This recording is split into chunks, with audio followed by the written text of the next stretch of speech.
I love Everything Is Love because it's really a Beyonce album featuring Jay-Z. No shade to one of the greatest rappers of all time, but Beyonce is really outspitting him on here, and I'm here for it. Beyonce is really showing us that she is the alpha Carter. This is just proof that she's been in control this entire time.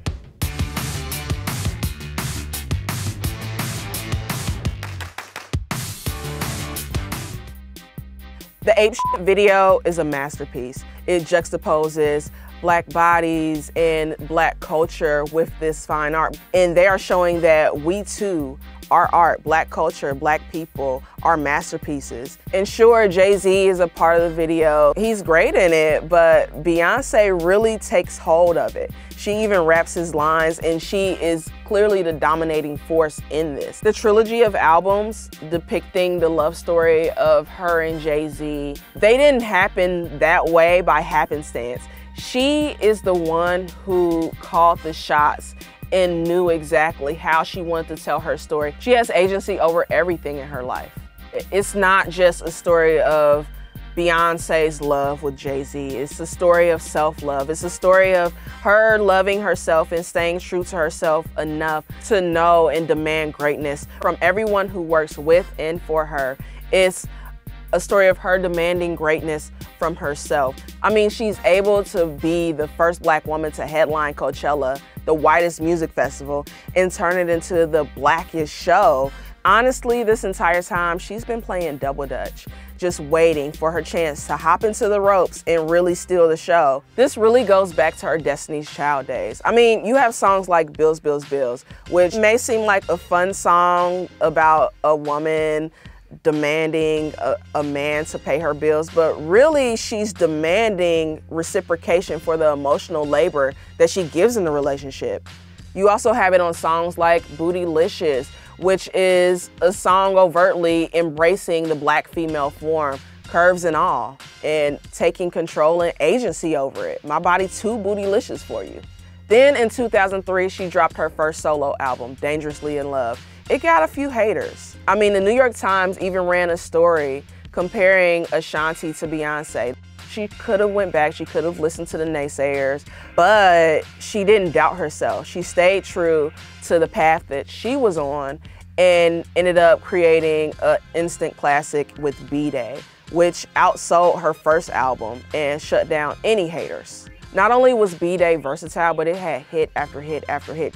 Songs like Upgrade You really showed that she was more of an alpha than people were giving her credit for. She leaned into her womanhood. She leaned into her sexuality. She leaned into her Blackness. Then we get into an entirely different era of Beyonce when she drops 4. This is the first album that she dropped where her dad, Matthew Knowles, was not her manager. Once she severed business ties with her dad, you could really see her take control and lean into her own genius.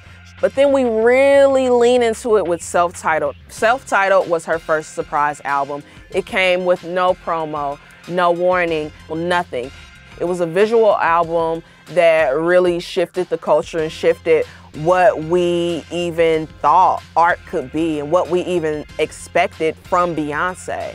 In the Bow Down era, we're seeing how untouchable she is, and we haven't really seen as much vulnerability up until Lemonade. When she drops this, the world stopped yet again because it was a gut-wrenching, heartstring tugging, amazing album that was for us. And when I say for us, it was for Black women, and she was giving us the center stage by telling her story of infidelity and issues within her marriage with Jay-Z. What's powerful about how they handled this whole Lemonade 444, the Carter's trilogy, is that she has really been in control of the relationship and of the dialogue the entire time. She's gonna sit there, give you Lemonade, let you talk about it, then send her husband to make his album, begging for forgiveness and begging for his wife back. We see him at her feet in the latter part of Lemonade, and he has to submit. We don't see men submit as Jay-Z has with this trilogy. It's really empowering for women, especially women who have felt they've been wrong or have dealt with any type of emotional abuse from a man who thinks that he is the one who's supposed to hold the power. Lemonade was so specific to Black women, but the world was listening. Everyone was paying attention. And that is the beauty of Beyonce. That is the beauty of how she wields her power, and how when she plays this game of double dutch, she's in control of the turners, she's in control of the people looking, she's in control of the ropes. Beyonce's artwork, her genius, they cannot be understated in this house that she's built.